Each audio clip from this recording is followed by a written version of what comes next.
ಇನ್ನು ತಮಿಳುನಾಡಿಗೆ ಕಾವೇರಿ ನೀರು ಬಿಡುವಂತೆ ಆದೇಶ ಬಂದಿರುವಂತಹ ಹಿನ್ನೆಲೆಯಲ್ಲಿ ಸಿಡಬ್ಲ್ಯೂಎಂಎ ಆದೇಶದ ವಿರುದ್ಧ ವಾಟಾಳ್ ನಾಗರಾಜ್ ಸಿಡಿದೆದ್ದಿದ್ದಾರೆ. ಹಾಗೆ ಮಂಡ್ಯದ ಕೆಆರ್ಎಸ್ ಡ್ಯಾಂ ಮುತ್ತಿಗೆಗೆ ವಾಟಾಳ್ ತಂಡ ಪ್ರಯತ್ನಿಸಿದೆ. ಪ್ರತಿಭಟನೆಗಳು ಆರಂಭವಾಗಿವೆ ಈಗಾಗಲೇ ಕಾವೇರಿ ಕೊಳ್ಳದಲ್ಲಿ. ವಾಟಾಳ್ ನಾಗರಾಜ್ ಮತ್ತು ಅವರ ಜೊತೆಗಿರುವಂತಹ ಅವರ ಸಂಗಡಿಗರೆಲ್ಲರೂ ಕೂಡ ಕೆಆರ್ಎಸ್ಗೆ ಮುತ್ತಿಗೆ ಹಾಕ್ತೀವಿ ಅಂತ ಹೊರಟಿದ್ದಾರೆ. ಮುತ್ತಿಗೆ ಹಾಕುವ ಮುನ್ನವೇ ಪೊಲೀಸರು ಅಲ್ಲಿಗೆ ಬಂದು ಅವರನ್ನು ವಶಕ್ಕೆ ಪಡೆದ್ರು. ಸೊ ಪ್ರತಿ ಬಾರಿಯೂ ಕೂಡ ಪ್ರತಿಭಟನೆ ಆದಂಥ ಸಂದರ್ಭದಲ್ಲಿ ಆಗುವಂಥ ಒಂದು ಬೆಳವಣಿಗೆಗಳ ಇವತ್ತು ಕೂಡ ನೋಡಿ ಒನ್ಸ್ ಅಗೇನ್ ವಾಟಾಳ್ ನಾಗರಾಜ್ ಅವರು ನಾನು ಅಲ್ಲಿಂದ ಬರಲ್ಲ ಅಂತ ಹೇಳ್ತಾರೆ, ಪೊಲೀಸರು ಅವರನ್ನು ಎತ್ಕೊಂಡು ಹೋಗ್ತಾರೆ. ಇದೆಲ್ಲವೂ ಕೂಡ ನಡೆದಿರುವಂಥದ್ದೇ. ಬಟ್ ಭಾಳ ಸೀರಿಯಸ್ ಆಗಿ ಈ ವಿಚಾರವನ್ನು ಕೈಗೆತ್ತಿಕೊಂಡಿರುವಂಥ ವಾಟಾಳ್ ನಾಗರಾಜ್ ಮತ್ತು ಅವರ ಸಂಘಟನೆಗಳು ಕೂಡ ನಾವು ಯಾವುದೇ ಕಾರಣಕ್ಕೂ ನೀರು ಬಿಡುವಂಥ ಒಂದು ಪರಿಸ್ಥಿತಿಲಿ ಇಲ್ಲ. ಕರ್ನಾಟಕದಲ್ಲಿ ನಮಗೇ ನೀರಿಲ್ಲ, ಮಂಡ್ಯ ಕೆಆರ್ಎಸ್ ಡ್ಯಾಮ್ನಲ್ಲಿ ಕಬಿನಿಲ್ಲ, ನಾವು ಹೇಗೆ ತಮಿಳುನಾಡಿಗೆ ಬಿಡೋದು? ಇದು ಏಕಪಕ್ಷೀಯವಾಗಿ ನಿರ್ಧಾರ ತಗೊಳ್ತಾ ಇದ್ದಾರೆ ಅನ್ನುವಂಥ ಒಂದು ಆಕ್ರೋಶ ಅಂತೂ ವ್ಯಕ್ತವಾಗ್ತಾ ಇದೆ. ತಮಿಳುನಾಡಿಗೆ ಮತ್ತೆ ನೀರು ಬಿಡುವಂತೆ ಆದೇಶ ವಿಚಾರಕ್ಕೆ ಸಂಬಂಧಪಟ್ಟಂತೆ ಸೆಪ್ಟೆಂಬರ್ 1ನೇ ತಾರೀಕು ತಮಿಳುನಾಡು ಗಡಿ ಬಂದ್ ಮಾಡ್ತೀವಿ ಅಂತ ಕರೆ ಕೊಟ್ಟಿದ್ದಾರೆ. ಕೆಆರ್ಎಸ್ನಲ್ಲಿ ಮಾತನಾಡಿದಂಥ ಹೋರಾಟಗಾರ ವಾಟಾಳ್ ನಾಗರಾಜ್ ಕೊಟ್ಟಿರುವಂತಹ ಹೇಳಿಕೆ, ಅತ್ತಿಬೆಲೆ ಬಳಿ ತಮಿಳುನಾಡು ಗಡಿಯನ್ನ ಬಂದ್ ಮಾಡ್ತೀವಿ, ನಮ್ಮ ಹೋರಾಟವನ್ನ ಮುಂದುವರಿಸ್ತೀವಿ, ಯಾವುದೇ ವಾಹನ ಬರಬಾರ್ದು ಅಲ್ಲಿ, ಆ ರೀತಿಯಾಗಿ ನಾವು ತಡೀತೀವಿ ಅಂತ ವಾಟಾಳ್ ನಾಗರಾಜ್ ಗುಡುಗಿದ್ದಾರೆ.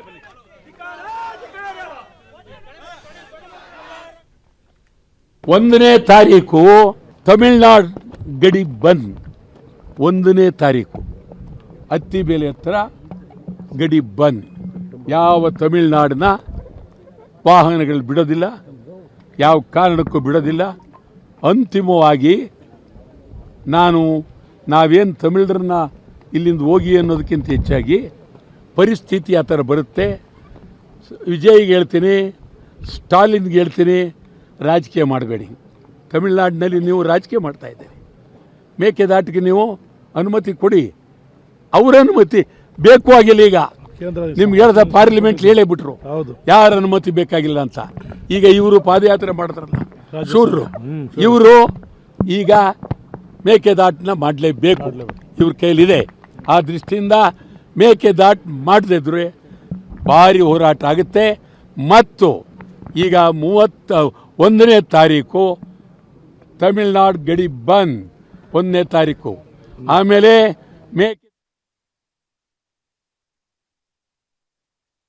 ಇದರ ಬೆನ್ನಲ್ಲೇ ಕಾವೇರಿ ನದಿ ನೀರು ಪ್ರಾಧಿಕಾರದ ಸಭೆಯಲ್ಲಿ ವಾದ ಪ್ರತಿವಾದ ಜೋರಾಗಿ ನಡೀತಾ ಇದೆ. ಸಿಡಬ್ಲ್ಯೂಎಂಎಲ್ಲಿ ತಮಿಳುನಾಡು ಮತ್ತೆ ಕರ್ನಾಟಕದ ಅಧಿಕಾರಿಗಳು ವಾದಿಸಿದ್ದಾರೆ. ನಮ್ಮ ರೈತರು ಸಾಯ್ತಾ ಇದ್ದಾರೆ, ನಮ್ಗೆ ಅನ್ಯಾಯವಾಗ್ತಾ ಇದೆ ಅಂತೇಳಿ ಸಭೆಯಲ್ಲಿ ತಮಿಳುನಾಡು ಅಧಿಕಾರಿಗಳು ಕೂಗಾಡಿದ್ದಾರೆ. 9,000 ಕ್ಯೂಸೆಕ್ ನೀರು ಬಿಡೋದಕ್ಕೆ ಏನು ಸೂಚಿಸಿದ್ರಲ್ಲ ಅದಕ್ಕೆ ಅಸಮಾಧಾನ. ಅಂದ್ರೆ ಇವ್ರು ಕೇಳ್ತಾ ಇರೋದು 9,000 ಸಾಲ ಅಲ್ಲ, ನಮಗೆ 21,000 ಕ್ಯೂಸೆಕ್ ಪ್ರತಿನಿತ್ಯ ಬಿಡೋದಕ್ಕೆ ಹೇಳಿ ಅಂತ. ಆದ್ರೆ ಕಾವೇರಿ ಪ್ರಾಧಿಕಾರ ಅಟ್ಲೀಸ್ಟ್ ಈ ಬಾರಿ ಕರ್ನಾಟಕದ ಒಂದು ಬೇಡಿಕೆಯನ್ನ ಮನವಿಯನ್ನ ಸ್ವೀಕರಿಸಿದಂತ ಕಾಣಿಸುತ್ತೆ. 21,000 ಬೇಡ, 9,000 ಪ್ರತಿದಿನ ಹರಿಸೋದಕ್ಕೆ ಆದೇಶ ಕೊಡ್ತೀವಿ ಅಂತ ಹೇಳಿ ಕೊಟ್ಟಿದ್ದಾರೆ. ಸೊ ಇವ್ರು ಕೇಳ್ತಾ ಇದ್ದಿದ್ದು ಹಿಂಬಾಕಿ ನೀರು ಅದನ್ನು ಕೂಡ ಸೇರಿಸಿ ನಮಗೆ ಕೊಡಬೇಕು, 21,000 ಕ್ಯೂಸೆಕ್ ಪ್ರತಿದಿನ ಬಿಡುಗಡೆ ಮಾಡಬೇಕು 15 ದಿನಗಳ ಮಟ್ಟಿಗೆ ಅನ್ನುವಂಥದ್ರ ಬಗ್ಗೆ ಅವ್ರು ಕೇಳ್ತಾ ಇದ್ರು. ಅಂದ್ರೆ ಬಟ್ ಅದನ್ನ ತಡೆ ಹಿಡಿದು ಸಿಡಬ್ಲ್ಯೂಎಂಎ ಇಲ್ಲ 21,000 ಕ್ಯೂಸೆಕ್ ಬಿಡೋದಕ್ಕಾಗೋದಿಲ್ಲ, 9,000 ಕ್ಯೂಸೆಕ್ ಬಿಡೋದಕ್ಕೆ ನಾವು ಆದೇಶ ಕೊಡ್ತೀವಿ ಅನ್ನುವಂಥದ್ದನ್ನ ಈಗ ಆದೇಶ ನೀಡಿದ್ದಾರೆ. ಸೊ ಅದಕ್ಕೆ ತಮಿಳುನಾಡು ಪರ ಅಲ್ಲಿದ್ದಂತಹ ಅಧಿಕಾರಿಗಳೇನಿದ್ದಾರೆ, ತಮಿಳುನಾಡಿನ ಅಧಿಕಾರಿಗಳು, ಅವರು ಆಕ್ರೋಶವನ್ನು ವ್ಯಕ್ತಪಡಿಸಿದ್ರು. ಹಾಗೆ ಸಾಂಬಾ ಬೆಳೆ ನಮ್ಮಲ್ಲಿ ಆರಂಭ ಆಗಿಲ್ಲ, ಸಾಂಬಾ ಬೆಳೆಗೆ ನೀರು ಬೇಕಿದೆ ಅಂತ ತಮಿಳುನಾಡು ವಾದ ಮಂಡಿಸಿದೆ. ತಮಿಳುನಾಡಿನ ವಾದಕ್ಕೆ ಕರ್ನಾಟಕ ಕೂಡ ಕೌಂಟರ್ ಕೊಡ್ತು. ಎಲ್ಲಾ ಒತ್ತಡ ಕರ್ನಾಟಕದ 4 ಡ್ಯಾಮ್ ಮೇಲೆ ಹೇರೋದು ಸರಿಯಲ್ಲ, ನಮ್ಮಲ್ಲೂ ಕೂಡ ನೀರಿನ ಕೊರತೆ ಇದೆ, ನಾವು ನಮ್ಮ ಸಾಧ್ಯತೆಗೆ ಅನುಗುಣವಾಗಿ ನಾವು ನೀರು ಬಿಟ್ಟಿದ್ದೀವಿ, ಹಿಂಗಾರು ಮಾರುತ ಹೇಗಿದೆ ಅನ್ನೋದ್ರ ಬಗ್ಗೆ ಇನ್ನೂ ಗೊತ್ತಿಲ್ಲ, ಮಳೆ ಅದು ಹೇಗಾಗುತ್ತೋ ಏನು ಕಥೆನೋ ಅಂತ ನಮಗೂ ಕೂಡ ಗೊತ್ತಿಲ್ಲ. ಕಾವೇರಿ ಪೂರಕ ಅಚ್ಚುಕಟ್ಟು ಪ್ರದೇಶದಲ್ಲಿ ಇನ್ನೂ ಕೂಡ ಸರಿಯಾಗಿ ಮಳೆನೇ ಆಗ್ತಾ ಇಲ್ಲ. ಕಾವೇರಿ ಕೊಳ್ಳದ ಕೆಲ ಭಾಗದಲ್ಲಿ 92% ಮಳೆ ಕೊರತೆ ಇದೆ, 92% ಮಳೆ ಕೊರತೆ, ಬರೀ 8% ಮಾತ್ರ ನಮಗೆ ಮಳೆ ಆಗ್ತಾ ಇರುವಂಥದ್ದು ಈ ಬಾರಿ ನೋಡಿದ್ರೆ. ಹೀಗಾಗಿ ಕೇಳದಷ್ಟು ನೀರು ಬಿಡೋದಕ್ಕೆ ಸಾಧ್ಯ ಇಲ್ಲ. ಬಟ್ ಯಾವಾಗ ನಮ್ಮಲ್ಲಿ ಕಬಿನಿ ತುಂಬಿತ್ತು, ಯಾವಾಗ ಮಳೆ ಚೆನ್ನಾಗಾಯ್ತು, ಆವಾಗ ನಾವು ತಮಿಳುನಾಡಿಗೆ ನೀರು ಹರಿಸಿದ್ದೀವಿ. ನೀವು ಎಷ್ಟು ಹೇಳಿದ್ರು ಅದಕ್ಕಿಂತ ಜಾಸ್ತಿನೇ ನೀರನ್ನು ಹರಿಸಿದ್ದೀವಿ ನಾವು. ಅದನ್ನು ಬಿಟ್ಟು ಈಗ ನೀವು ಮತ್ತೆ ಬಾಕಿ, ಹಿಂಬಾಕಿ, ಮುಂಬಾಕಿ ಎಲ್ಲವನ್ನೂ ಕೊಡಿ ಅಂತ ಕೇಳಿದ್ರೆ ಹೇಗೆ ಅನ್ನುವಂಥದ್ರ ಬಗ್ಗೆ ಕರ್ನಾಟಕ ಕೂಡ ವಾದವನ್ನು ಮಂಡಿಸ್ತು. ಮನೆ ಬಗ್ಗೆ ಮತ್ತಷ್ಟು ಡೀಟೇಲ್ಸ್ ಕೊಡೋಣ. ನಾವು ಪ್ರತಿನಿಧಿ ಪ್ರಮೋದ್ ನಮ್ಮ ಜೊತೆಗೆ ಜಾಯ್ನ್ ಆಗಿದ್ದಾರೆ. ಪ್ರಮೋದ್, ಕೊನೆಗೂ CWMA ಈಗ 21,000 ಕ್ಯೂಸೆಕ್ ಬದಲು 9,000 ಕ್ಯೂಸೆಕ್ಗೆ ಆದೇಶವನ್ನ ಕೊಟ್ಟಿರುವಂತದ್ದು. ಒಂದು ಕಡೆ ಈಗ ಕರ್ನಾಟಕದ ಮನವಿಯನ್ನ ಬಹುಶಃ ಎಲ್ಲೋ ಒಂದ್ ಕಡೆ ಸ್ವೀಕರಿಸಿದೆ ಅನ್ನೋ ರೀತಿಯಲ್ಲಿ ಕಾಣಿಸುತ್ತೆ. ಬಟ್ ತಮಿಳುನಾಡು ಏನಕ್ಕೆ ಇದಕ್ಕೆ ತಕರಾರನ್ನ ಎತ್ತಾ ಇರುವಂತದ್ದು? ತಮಿಳುನಾಡಿನ ವಾದ ಏನಿದೆ, ಎಷ್ಟು ಬೇಕು ಅವರಿಗೆ, ಯಾಕೆ ಇಷ್ಟು ಕಮ್ಮಿ ಅನ್ನುವಂಥದ್ರ ಬಗ್ಗೆ ತಮಿಳುನಾಡಿನ ಅಧಿಕಾರಿಗಳು ಏನು ವಾದವನ್ನು ಮಂಡಿಸಿದ್ರು? ಹೇಗಿತ್ತು ಇವತ್ತಿನ ಒಂದು ಮೀಟಿಂಗ್ ನಲ್ಲಿ ವಾದ ಪ್ರತಿವಾದ? ಪ್ರಮೋದ್.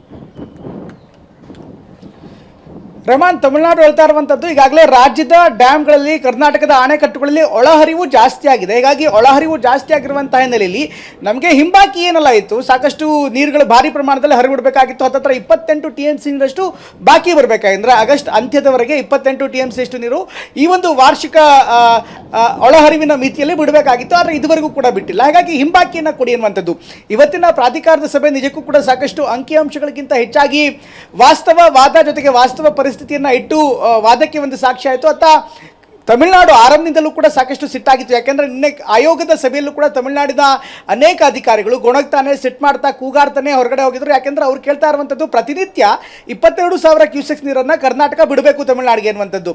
ಕಾರಣ ಅಷ್ಟೇ, 22,000 ಕ್ಯೂಸೆಕ್ಸನ್ನು ಬೇಡಿಕೆ ಇಟ್ಟಿದ್ರೆ ಖಂಡಿತವಾಗ್ಲೂ 15ರಿಂದ 17,000 ಕ್ಯೂಸೆಕ್ಸ್ ಆದರೂ ನೀರು ಸಿಕ್ಕತ್ತೆ ಅಂತ. ಆದರೆ ಆಯೋಗ ಹೇಳಿದಂಥ ಅಥವಾ ಆಯೋಗ ಶಿಫಾರಸು ಮಾಡಿದಂಥ ಕೇವಲ 9,000 ಮಾತ್ರ ಶಿಫಾರಸು ಮಾಡುತ್ತೆ ಅಂತ ಅವರು ಕೂಡ ನಿರೀಕ್ಷೆ ಮಾಡಿರಲಿಲ್ಲ. ಹೀಗಾಗಿ ಇವತ್ತಿನ ಪ್ರಾಧಿಕಾರದ ಸಭೆಗೆ ಸಾಕಷ್ಟು ತಯಾರಾಗಿ ಸಾಕಷ್ಟು ಅಂಕಿಅಂಶಗಳೊಂದಿಗೆ ಜೊತೆಗೆ ಅಲ್ಲಿನ ಸ್ಥಳೀಯ ವಿದ್ಯಮಾನಗಳು, ಸ್ಥಳೀಯ ಬೆಳವಣಿಗೆಗಳು, ರೈತಾಪಿ ಜನರ ಸಂಕಷ್ಟವನ್ನು ಮುಂದಿಟ್ಟು ತಮಿಳುನಾಡಿನ ಅಧಿಕಾರಿಗಳು ಕೂಡ ಆಗಮಿಸಿದ್ರು. ಅವ್ರು ಹೇಳ್ತಾ ಇರುವಂಥದ್ದು, ನಮಗೆ ಈಗಾಗಲೇ ಸಾಂಬಾ ಬೆಳೆ ಕೂಡ ಶುರುವಾಗಿಲ್ಲ, ಅದಕ್ಕೂ ನೀರು ಬೇಕಾಗಿದೆ. ಜೊತೆಗೆ ರೈತರು ಸಂಕಷ್ಟದಲ್ಲಿದ್ದಾರೆ, ಕೆಲ ರೈತರು ಆತ್ಮಹತ್ಯೆ ಮಾಡ್ಕೊಳ್ತಾ ಇದ್ದಾರೆ ಅಂತ ಮಾತನ್ನು ಕೂಡ ಹೇಳಿದ್ರು. ಹಾಗೆ ಕರ್ನಾಟಕದಲ್ಲಿ ಒಳಹರಿವು ಬರ್ತಾ ಇದೆ. ಒಳಹರಿವು ಬರ್ತಾ ಇರುವಂತಹ ಸಂದರ್ಭದಲ್ಲಿ ನಮಗೆ ನೀರು ಬಿಡಿ ಎನ್ನುವಂಥ ವಾದವನ್ನು ಮಂಡಿಸಿದ್ದಾರೆ. ಆದರೆ ಇದಕ್ಕೆ ಕೌಂಟರ್ ಆಗಿ ಕರ್ನಾಟಕ ಕೂಡ ವಾದ ಮಾಡಿದೆ. ಕರ್ನಾಟಕ ಹೇಳ್ತಾ ಇರುವಂಥದ್ದು, ಅಫ್ಕೋರ್ಸ್ ನಮಗೆ ನೀರು ಬಂದಾಗಲೆಲ್ಲ ನಾವು ಬಿಡ್ತಾ ಇದ್ದೀವಿ, ನಮ್ಮ ಡ್ಯಾಮ್ಗಳು ಭರ್ತಿಯಾದಂಥ ಸಂದರ್ಭದಲ್ಲಿ ಅದನ್ನು ತಡೆದಿಟ್ಕೊಳ್ಳೋದಕ್ಕಾಗಲ್ಲ, ತಮಿಳುನಾಡಿಗೆ ನೀರು ಹೊರದೋಗುತ್ತೆ. ಅಟ್ ದ ಸೇಮ್ ಟೈಮ್ ಈಗಾಗಲೇ ಕಾವೇರಿ ಕಳದಲ್ಲಿ 10ಕ್ಕೂ ಹೆಚ್ಚು ಡ್ಯಾಮ್ಗಳಿವೆ. ಆದರೆ ಈಗ ಕರ್ನಾಟಕದ ಕೇವಲ 4 ಡ್ಯಾಮ್ಗಳ ಮೇಲೆ ಒತ್ತಡ ಹಾಕುವಂಥದ್ದು ಅಥವಾ ಅದರ ಮೇಲೆ ಸಾಕಷ್ಟು ಪ್ರೆಷರನ್ನು ಹಾಕುವಂಥದ್ದು, ಅದನ್ನು ಕೊಡಲೇಬೇಕು ಅನ್ನುವಂಥದ್ದು, ನೀರು ಬಿಡಲೇಬೇಕು ಅನ್ನುವಂಥ ವಾದ ಸರಿಯಾದಂತಲ್ಲ. ಜೊತೆಗೆ ಹಿಂಗಾರು ಮಾರುತ ಈಗಾಗಲೇ ಉತ್ತಮವಾಗಿ ಬರುತ್ತೆ ಅಂತ ಒಂದು ನಿರೀಕ್ಷೆ ಇದೆ. ಆದರೆ ಹೇಗೆ ಬರುತ್ತೆ ಅಂತ ಗೊತ್ತಿಲ್ಲ, ಯಾವ ಪ್ರಮಾಣದಲ್ಲಿ ಬರುತ್ತೆ ಅಂತ ಗೊತ್ತಿಲ್ಲ.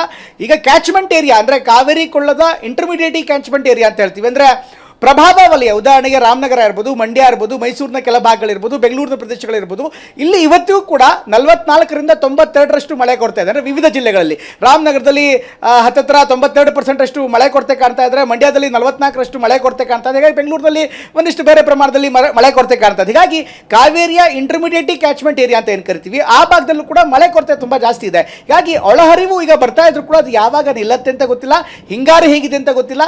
ಹಿಂಗಾರಿಂದ ಹೆಚ್ಚಾಗಿ ಲಾಭವಾಗುವಂಥ ತಮಿಳುನಾಡಿಗೆ. ಹೀಗಾಗಿ ತಾತ್ಕಾಲಿಕವಾಗಿ ಆಡ್ ಹಾಕ್ ಸನ್ನಿವೇಶದಲ್ಲಿ ಇವತ್ತಿನ ಪರಿಸ್ಥಿತಿಯನ್ನು ಆಧಾರವಾಗಿ ಇಟ್ಕೊಂಡಷ್ಟೇ ನಾವು ತೀರ್ಮಾನ ಮಾಡಬೇಕು.